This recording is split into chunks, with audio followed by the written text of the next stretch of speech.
તાવડી મૂકી સુલે રે બકુલભાઈ કાંક ભૂલે રે. ભૂલાય છે. મીઠું બાકી છે. હે તમને કહું આવું કરો. એ બટાટા શેકું. પણ બટેટા હું કેમ શેકો? એ શેકેલા બટાટાનું શાક બનાવવા.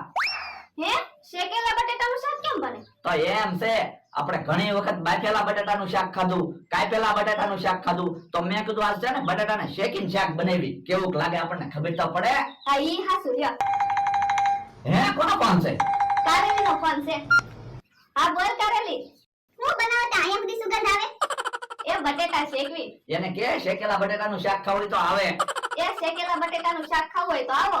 હે શેકેલા બટેટાનું શાક કેવું લાગે? તો એમ છે અમે રોજ નવી નવી વાનગી બનાવી. એ હારું કાઈ કામ નહોતું અમસ્તા ફોન કર્યો તો. એ હારું તો મૂકું. યો બટાટા શેકાઈ ગયા. પણ તમને કહું બટેટા તો બધા બળી ગયા હોય એવું લાગે. એ ના